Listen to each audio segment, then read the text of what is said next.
आप सबका हृदय से मैं अभिनंदन करता हूं।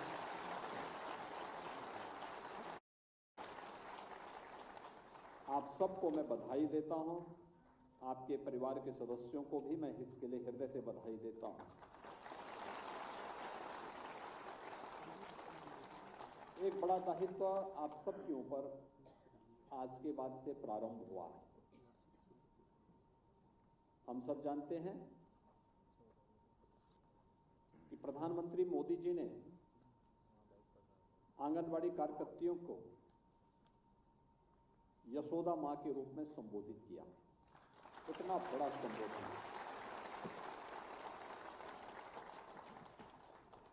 क्यों किया? क्योंकि कृष्ण कन्हैया को बचपन में यशोदा मैया ने ही उनका लालन पालन किया था।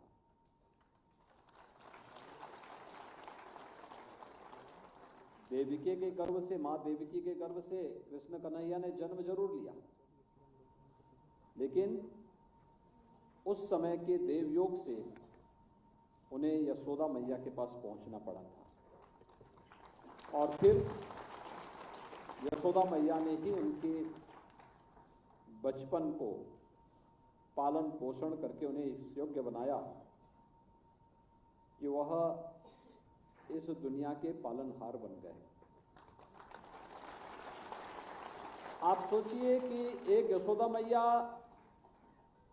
एक कान्हा का लालन पालन करके उन्हें दुनिया का पालनहार बना दी, और आप तो सौभाग्यशाली हैं कि प्रदेश के ऐसे हर आंगनवाड़ी केंद्र में हजारों ऐसे बच्चों को लालन पालन करने का एक दायित्व आपके ऊपर ये डबल इंजन की सरकार दे रही है। मैं अक्सर इस बात को कहता हूं, लोग बहुत सारे प्रश्न खड़ा कर सकते हैं और लोग हमसे भी मिलते हैं, अपनी अपनी बात हर व्यक्ति कहता है, लेकिन हम लोग एक बात को कहते हैं, रिजल्ट क्या है? अगर कोई व्यक्ति कुछ ना करे और केवल हमारे सामने बोले कि मैंने ये कर दिया, मैंने वो कर दिया, हमारे कहने से हम लोग इस प्रकार का कार्य कर रहे हैं, अल्टीमेटली रिजल्ट क्या है? और रिजल्ट की जब हम बात करते हैं, अगर रिजल्ट हमारे अनुकूल है, हम बकायदा जो डाटा हमने नहीं बल्कि राष्ट्रीय स्तर पर है, उन डाटों के आधार पर अगर हम लोग दुनिया के सामने जब अपनी बात को रखते हैं तो दुनिया इस बात को स्वीकार करती है कि हाँ, यहां कार्य हुआ है। आपने उत्तर प्रदेश के अंदर देखा होगा, यही प्रदेश है, वही लोग हैं, वही विभाग हैं, लेकिन पिछले 7 वर्ष में उत्तर प्रदेश की तस्वीर बदली है, चेंज आया है। एक चेंज, उस चेंज को किस रूप में हम लोगों को देखने को मिला है, ये किसी से छुपा हुआ नहीं है। हम सब इस बात को देखते हैं। अगर बगैर कार्य किए ये रिजल्ट आ जाता तो ये फिर 1947 में ही आ जाना चाहिए था, 52 में आ जाना चाहिए था, 57 में आ जाना चाहिए था, 62 में आ जाना चाहिए था, लेकिन उसको आने में वक्त लगे 70 साल के। और 70 साल के बाद जब उस प्रकार की कार्यशैली प्रदेश ने अपनाई, मोदी जी के नेतृत्व में जब उस प्रकार की कार्यशैली अपनाई, तब उसके परिणाम हम सबके सामने देखने को मिले। और आज हर एक क्षेत्र में, मैं जब अभी प्रदेश के अंदर इन आंगनबाड़ी केंद्र, नए आंगनबाड़ी केंद्रों के शुभारंभ के कार्यक्रम को या नियुक्ति की इस प्रक्रिया को देख रहा था, तो मुझे बहुत सारी चीजें याद आने लग गई। भारत सरकार ने अपने राष्ट्रीय स्वास्थ्य मिशन से जुड़े हुए जो आंकड़े प्रस्तुत किए, वे आंकड़े जब मेरे पास आते हैं, मुझे याद है 17 में जब हम लोग आए थे, आंकड़े आए थे, देश के अंदर सबसे खराब स्थिति उत्तर प्रदेश की थी। अगर देश की आबादी का सबसे बड़ा राज्य, जिसमें देश की आबादी का हर 5वां 6वां व्यक्ति जिस राज्य में निवास करता है, अगर वो राज्य ही पिछड़ जाएगा तो फिर देश कहां से आगे बढ़ने वाला है। और हमारे लिए चिंता का विषय होता है कि कैसे होगा ये, कैसे होगा। और उस समय जब आंकड़े हमारे सामने आते थे, इतनी खराब स्थिति थी, हम लोग इस बात को सोचते थे क्या होगा यूपी का। और आज मुझे ये बताने में कोई संकोच नहीं है कि जो परिणाम आए हैं कि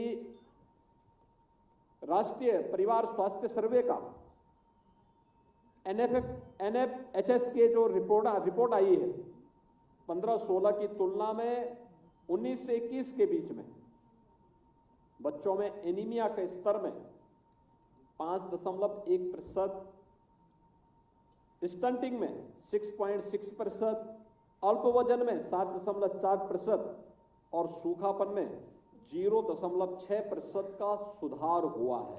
यानी ये क्या दिखाती है, हमारा जो प्रयास है वह सही दिशा में आगे बढ़ा है।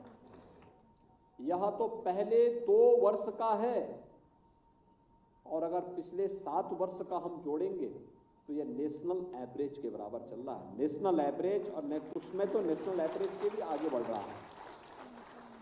वर्तमान में शिशु मृत्यु दर जो पहले 45 और 46 हुआ करती थी, आज वो घट करके 37-38 आ चुकी है। यानी ये चीजें दिखाती हैं कि शिशु मृत्यु दर और मातृ मृत्यु दर यह 197 तक आ चुकी है। ये चीजें दिखाती व्यापक परिवर्तन हुआ है। हम नेशनल एवरेज की ओर तेजी के साथ आगे बढ़ते जा रहे हैं। ये आंकड़े इस बात को प्रस्तुत करते हैं कि हमने जो प्रयास प्रारंभ किया है, डबल इंजन सरकार ने जो प्रयास प्रारंभ किया था, विभाग ने उसको मिशन मोड में लेके काम प्रारंभ किया, आंगनबाड़ी कार्यकर्तियों ने मिशन मोड को जमीनी धरातल तक पहुंचाने का काम किया, उसके परिणाम हम सबके सामने आ रहे हैं। और इस परिणाम के लिए मैं आप सबका हृदय से अभिनंदन करता हूं। प्रदेश के अंदर हमने देखा है जमीनी धरातल पर कार्य करने वाले लोग कैसे परिणाम दे सकते हैं। मुझे याद है 2020 मार्च 2020 में जब इस सदी की सबसे बड़ी महामारी कोरोना आई थी और कोरोना की उस महामारी के दौरान हर एक की चिंता थी यूपी का क्या होगा, 24 से 25 करोड़ की आबादी का क्या हो पाएगा, कैसे बचेगी इस महामारी से आबादी। और मैं तब भी आश्वस्त करता था, मैं कहता था चिंता मत करिए, यूपी जो देश करेगा यूपी उसके पीछे पीछे उसी प्रकार का परिणाम देगा। और उस समय हम लोगों ने व्यापक अभियान चलाए थे। उस अभियान में डोर टू डोर जाकर के स्क्रीनिंग करने का एक अभियान था। यह कार्य दायित्व हमने दिया था आशा को, एएनएम को और आंगनबाड़ी कार्यकर्तियों को। और तब मैंने कहा था कि आपका दायित्व होगा, आप एक एक घर में जा करके। और मैं देखता था वे बहनें गांव गांव में जाती थी, एक एक घर की स्क्रीनिंग करती थी। एक बार 2021 में मीडिया बड़ी नेगेटिव हमारे खिलाफ एक कैंपेन चला रहा था। जब चला रहा था तो मैंने कहा भी गांव में जाते हैं। मैं बिना बताए प्रदेश के लगभग हर कमिश्नरी मुख्यालय के किसी न किसी गांव में जरूर गया। और जाने के बाद जब जिन क्षेत्रों में मुझे जानकारी मिलती थी कि वहां कोरोना का ज्यादा संक्रमण है, मैं वहीं जाता था, किसी एक गांव में विजिट करता था। और मैं जिस भी गांव में गया बिना बताए जाता था। जिला मुख्यालय पे लैंड किया, वहां से कुछ देर बैठक लेने के बाद फिर मैं निकलता था कि मुझे इन गांवों में जाना है।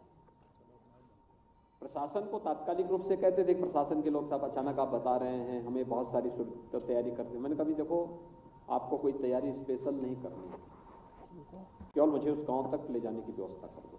और मैं जाके मैं देख जाता था। जब 15 मिनट 20 मिनट या आधे घंटे के अंदर जब मैं उस गांव में पहुंचता था तो मुझे वहां पर आंगनबाड़ी, एएनएम या आशा वर्कर ही दिखाई देती थी, जो एक एक घर की स्क्रीनिंग करने, उन्हें दवा उपलब्ध करवाने, कोरोना से संक्रमित लोगों की सेवा करने पूरी तन्मयता के साथ कार्य कर रही थी।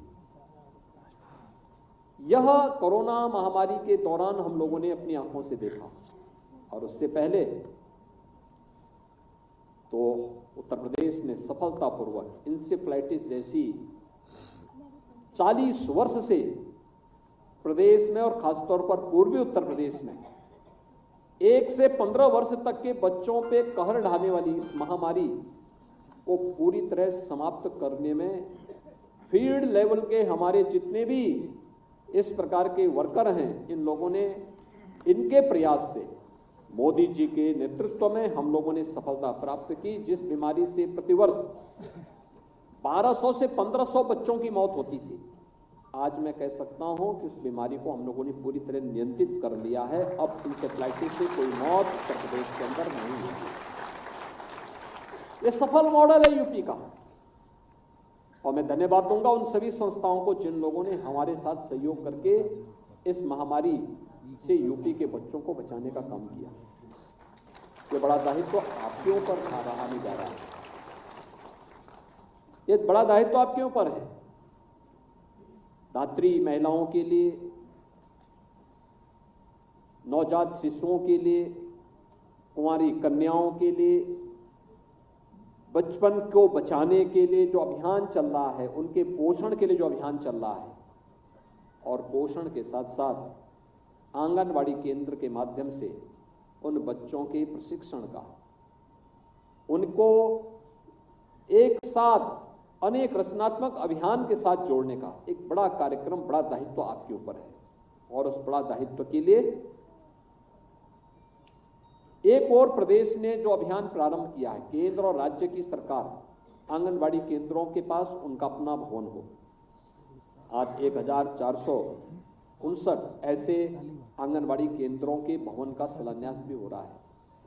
यानी इससे पहले जितने बने थे, पिछले 7 वर्ष में हम लोगों ने उस संख्या को दोगुना करने में सफलता प्राप्त की। और अपना भवन है तो फिर उसमें उन गतिविधियों को जो उन बच्चों के लिए आवश्यक है उनको आगे बढ़ाने में भी मदद मिलती है, और प्री प्राइमरी के रूप में उन आंगनबाड़ी केंद्रों को स्थापित करने की जो हमारी मंशा है, इस मंशा को भी आगे बढ़ाने में इसके माध्यम से मदद मिलेगी। इस दौरान बहुत सारे अभिनव प्रयास भी विभाग ने किए हैं। खासतौर पर एक मामले में जिसको ये माना जाता था कि बच्चों को आंगनबाड़ी केंद्रों में हॉटकुक उपलब्ध नहीं हो रहा है, और मुझे प्रसन्नता है कि पिछली बार हम लोगों ने यहीं पर हॉटकुक के कार्यक्रम को प्रदेश के अंदर लॉन्च किया था। और इस दौरान प्रदेश ने एक यूनिक कार्यक्रम किया था जो 2021 में प्रधानमंत्री जी के कर कमलों से हमने शिलान्यास भी करवाया था। प्रदेश के अंदर आंगनबाड़ी केंद्र और महिला स्वयंसेवी समूह के माध्यम से हर एक विकासखंड स्तर पर पहले चरण में 204 ऐसे केंद्र विकसित करना, ऐसे प्लांट स्थापित करना जहां पे क्वालिटी के रैप्सी तैयार करने की व्यवस्था अब महिला स्वयंसेवी समूह के माध्यम से, आंगनबाड़ी के माध्यम से इस कार्यक्रम को हम आगे बढ़ाने का काम कर रहे हैं। एक अभिनव प्रयास है। लाखों लोगों को इससे रोजगार मिलेगा, यूपी के अंदर रोजगार मिलेगा। क्वालिटी फूड की सब पोषाहार उपलब्ध करा पाएंगे, और उससे उन बच्चों की दुआ और उन गर्भवती महिलाओं की दुआ भी आपके साथ होगी जो इस पोषाहार के माध्यम से कुपोषण से सुपोषण की ओर जाएंगे, उनका भी आपके ऊपर आशीर्वाद आएगा। तो स्वाभाविक रूप से राज्य हमारा अगर बचपन स्वस्थ हुआ तो स्वाभाविक रूप से उसकी जवानी भी स्वस्थ होगी, और जवानी स्वस्थ होगी तो समाज उसकी प्रतिभा और उसकी योग्य, उसकी क्षमता का लाभ लेकर के स्वयं स्वस्थ भी होगा, सशक्त भी होगा। प्रधानमंत्री जी के विकसित भारत की संकल्पना को पूरा करने में आपकी भूमिका इस रूप में होगी। बचपन को न केवल बचाने के लिए बल्कि बचपन को समर्थ और सशक्त बनाने में, सुपोषित बनाने में आपको अपना योगदान देना है। और यही योगदान विकसित भारत के माध्यम, विकसित उत्तर प्रदेश के माध्यम से विकसित भारत की परिकल्पना को साकार करने में अपना योगदान देगा। आज के इस कार्यक्रम के अवसर पर मैं एक बार फिर से आप सभी को 31 जनपदों में 173 करोड़ रुपए की लागत से 1459 आंगनबाड़ी केंद्रों के शिलान्यास के लिए हृदय से विभाग को बधाई देता हूं। उन सभी जनपदों को हृदय से बधाई देता हूं। 3077 नौ चयनित आंगनबाड़ी कार्यकर्तियों को नियुक्ति पत्र वितरण के लिए हृदय से उन्हें भी बधाई देता हूं, उनका अभिनंदन करता हूं।